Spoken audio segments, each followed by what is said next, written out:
This episode is brought to you by Netflix. The MLB at Field of Dreams returns. Bryce Harper and the Philadelphia Phillies face Byron Buxton and the Minnesota Twins at the iconic Field of Dreams ballpark. The field is calling. Watch the MLB at Field of Dreams game live on Netflix Thursday, August 13th at 7:30 p.m. Eastern, 4:30 p.m. Pacific. This episode is brought to you by Adobe Firefly, the all-in-one creative studio with AI-powered image and video generation. Built for today's creative process, Firefly helps you generate, edit, and experiment fast. Because the asks aren't getting smaller, and the timelines? Woo, yeah, still tight. With all the best creative AI models in one place, Firefly brings your ideas to life. Learn more at adobe.com/firefly. Today, an 84,000 crore bet on the bottom of the ocean might be, well, the only thing standing between your wallet and a massive geopolitical conflict in the Middle East. Welcome to the Deep Dive. It is Sunday, August 2nd, 2026. We are unpacking center-state dynamics, major energy policy clashes, and a sweeping security update from home and abroad. We've got 13 critical headlines in front of us, and our mission here is to, cut through the noise. We're taking these sources and extracting the why behind the news to keep you perfectly informed without the overload. Let us jump right in and start down south in Missouri. Karnataka Chief Minister D.K. Shivakumar made a highly public, very calculated appeal to Prime Minister Narendra Modi, directly asking for greater central support. And the way he framed it was fascinating. It wasn't just a standard request. It wasn't at all. Yeah. He positioned Bengaluru not just as a state capital, but as India's window to the world.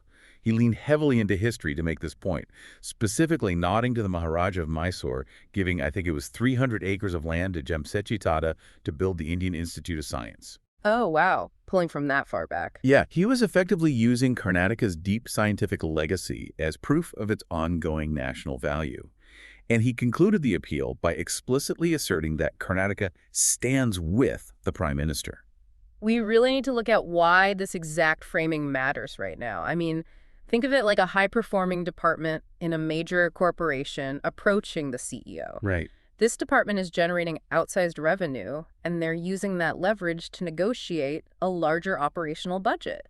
What you are watching is the ongoing national debate over fiscal transfers and cooperative federalism playing out in real time. Which makes sense. Supporters of the state's approach argue that Karnataka contributes massively to the national treasury and, naturally deserves a bigger cut of the returns to sustain that growth. While critics on the other side maintain that federal allocations can't just be a localized reward system, the funds have to follow established frameworks to balance development across all states, including those that are struggling. Now, while Karnataka's chief minister was negotiating for support using historical legacy, neighboring Andhra Pradesh took a much more direct approach of, absolute political alignment.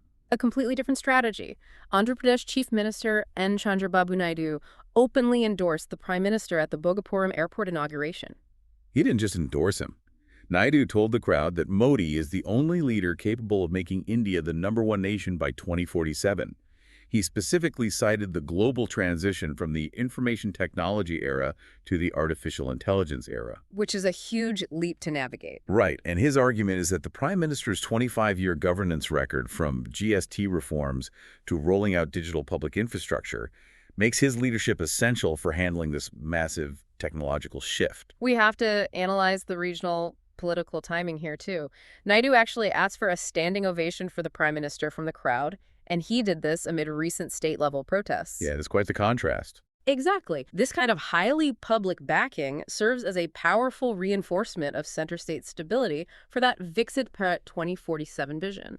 The Prime Minister's supporters point to modernized infrastructure and digital systems as hard proof of this upward trajectory.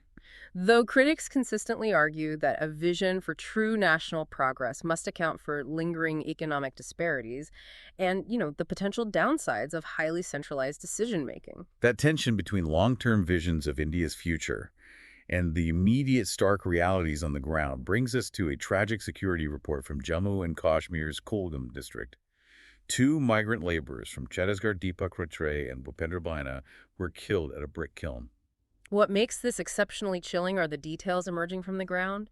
The families of the victims are alleging that the attackers specifically asked for their identity before opening fire. Their caste and community. Yes, asking for that specific identity before attacking.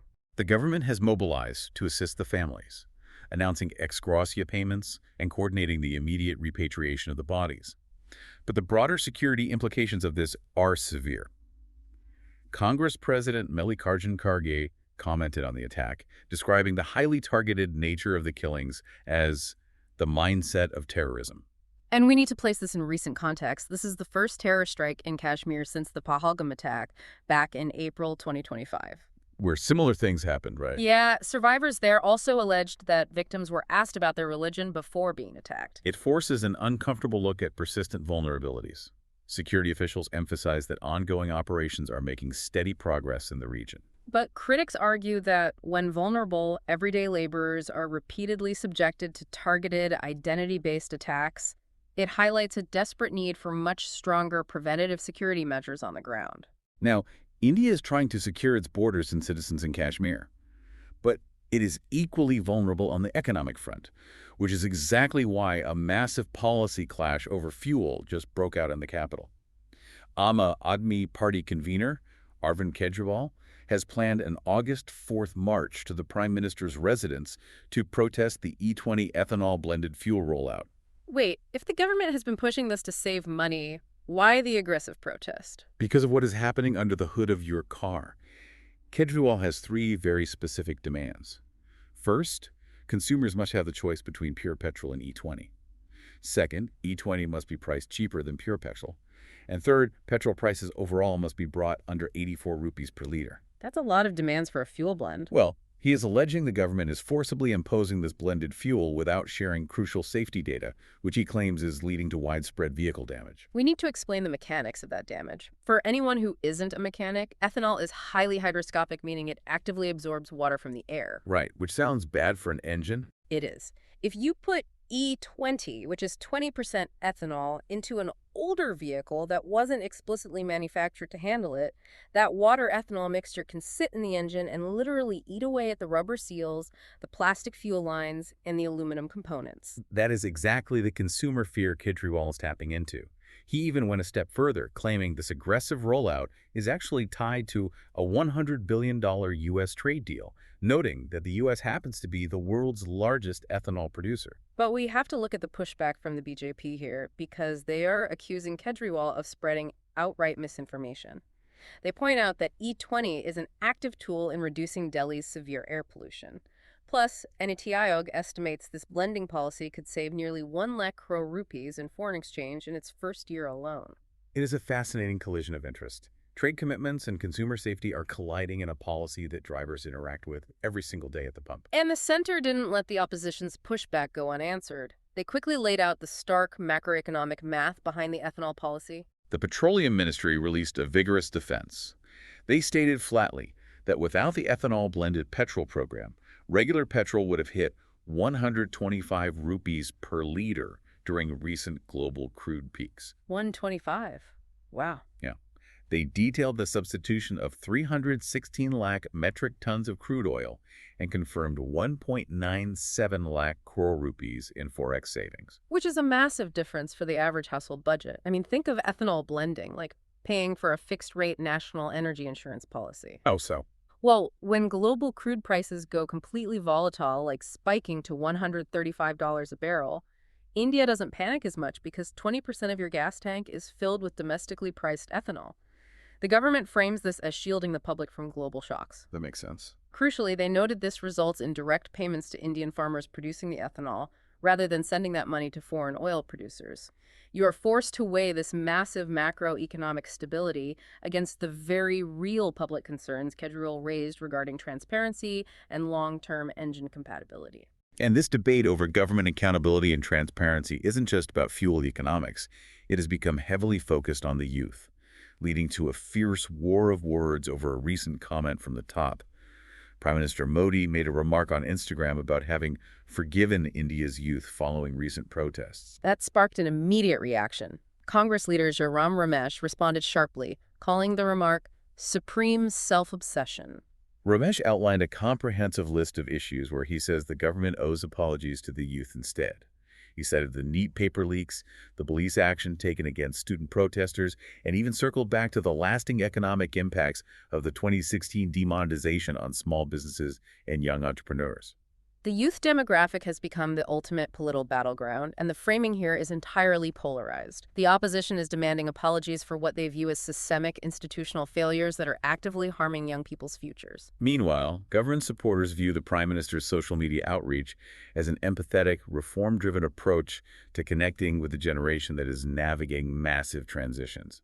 That exact focus on youth and institutional trust was echoed down south, where Rahul Gandhi took these arguments and added a severe warning about political representation. During a visit to Mamallapuram in Tamil Nadu, Gandhi asserted that the upcoming delimitation bill is a conspiracy to disenfranchise the state.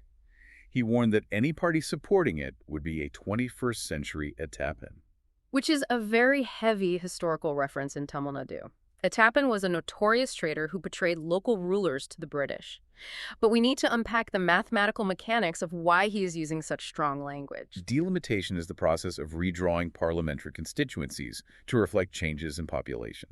Right, it allocates seats based on raw census data. And here is where the mechanism terrifies the South.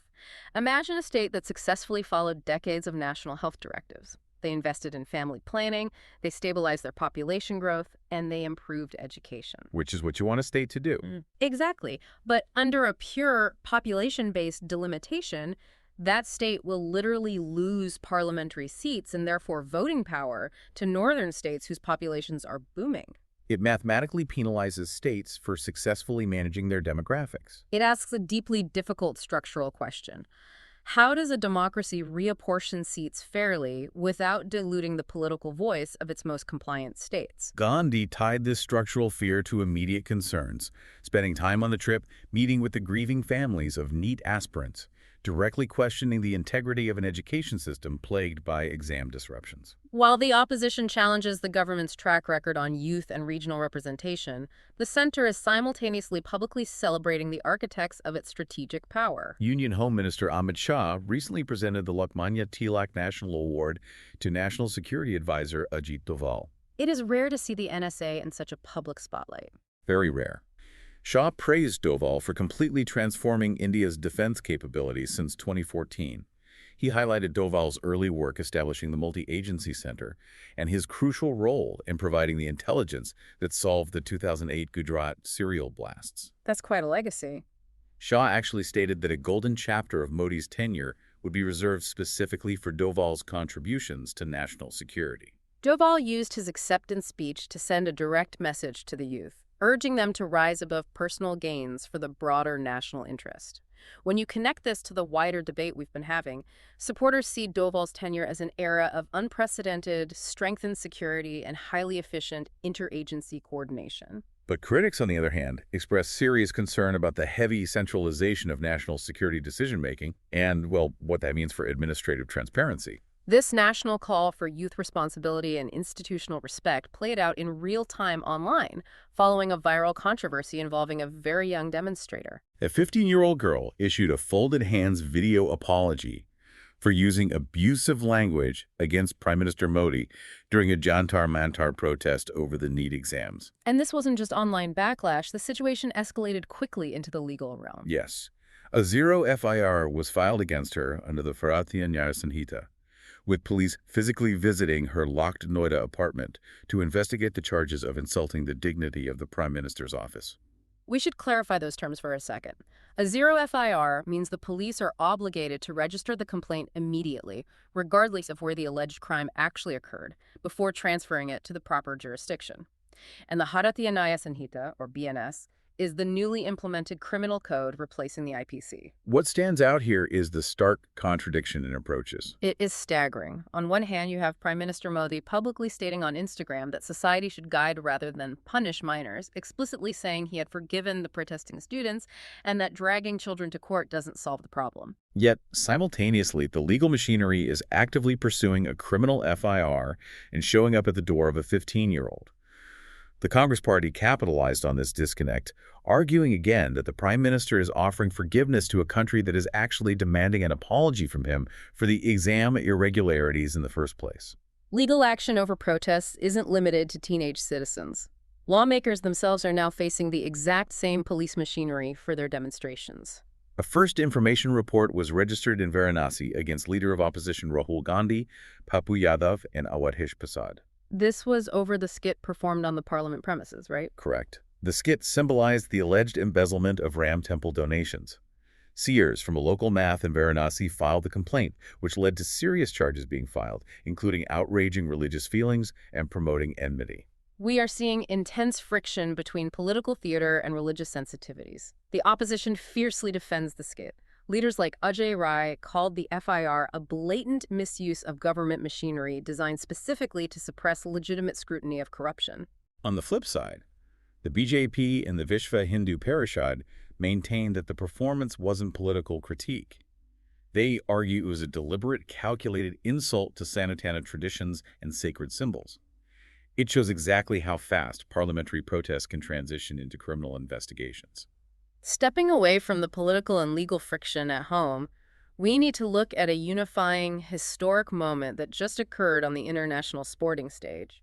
India concluded its boxing campaign at the Glasgow Commonwealth Games with a staggering record-setting haul, 7 gold and 3 silver medals. It is the absolute best ever performance in the sport for the country. The sheer dominance of the women boxers was undeniable. Preti, Jasmine, Sakshi, Arundhati, and Priya all won their finals, many by unanimous decisions.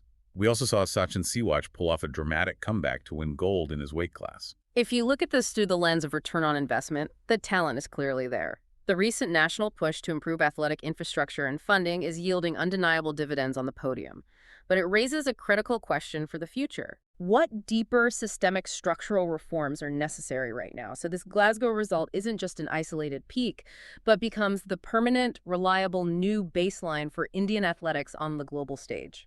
While Indian athletes conquered Glasgow, the global stage elsewhere is facing severe, immediate instability, prompting urgent international warnings. U.S. embassies across 10 Middle Eastern countries, including Israel, Lebanon, and the UAE, issued identical, urgent security alerts. They are telling American citizens to prepare for rapid departures. The alerts explicitly cite an unforeseen escalation in the conflict with Iran, warning of airspace closures and unpredictable attacks. This follows comments from U.S. President Donald Trump at Camp David, stating the U.S. would continue hitting Iran very hard. That's a major escalation. It is. In response, Iran's military command immediately warned that any country shielding the U.S. would be engulfed in war. Now, you might wonder why an alert for American citizens in the Middle East matters to you, sitting here in India. It is entirely about the geography of the escalation. The logistics of global trade. Exactly. There are already reports of projectiles striking tankers off Oman. The Strait of Hormuz is one of the world's most critical shipping choke points.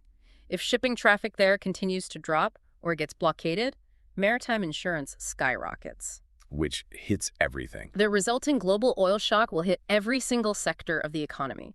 We are talking about direct, immediate impacts on the inflation rate and the cost of transporting the goods you buy at your local store, right here at home. And that exact threat of global oil shocks and geopolitical vulnerability brings us right back to India's latest mega project for self-reliance. The center just cleared the 84,000 crore rupee Samudra Manthan scheme for deep-sea oil and gas exploration. This is a massive capital allocation, and it ties this entire deep dive together. The scheme is designed to drill 60 deepwater wells. To achieve this, the government has boldly opened up 99% of offshore areas that were previously classified as strictly no-go zones due to defense and space restrictions. Hey, it's Ryan Reynolds here from Mint Mobile. Now, I was looking for fun ways to tell you that Mint's offer of unlimited premium wireless for $15 a month is back. So I thought it would be fun if we made $15 bills. But it turns out that's very illegal. So there goes my big idea for the commercial. Give it a try at mintmobile.com/switch. Upfront payment of $45 for 3 months, $90 for 6 months, or $180 for 12-month plan required. $15 per month equivalent. Taxes and fees extra. Initial plan term only. Greater than 50 gigabytes may slow when network is busy. See terms. They're deploying artificial intelligence to map complex seabed structures. In parallel, they also approved a 5,070 crore rupee scheme for floating solar capacity. Think about the through line here. Samudra Manthan is the ultimate anchor point for everything we've discussed today. We talked about the vulnerability of the Strait of Hormuz in the Middle East, and we broke down the fierce domestic battle over E20 ethanol blending in Delhi. Right. This 84,000 crore bet on deep-sea drilling is India desperately trying to secure its own energy future in a highly volatile world. You are forced to weigh the high ecological risks of opening up those protected offshore zones against the sheer economic necessity of keeping the nation powered and immune to foreign wars. Which leaves you with a final thread to pull. As India balances these massive infrastructure investments, from AI-driven deep-sea drilling to redefining the entire tech era, how will our political systems adapt to a rising generation of youth who are demanding both unshakable economic security and absolute transparency in how their futures are governed? The mechanics of the world are shifting, and the question is who gets to define the rules. Thank you for joining us for this deep dive. Stay curious, and we will catch you next time.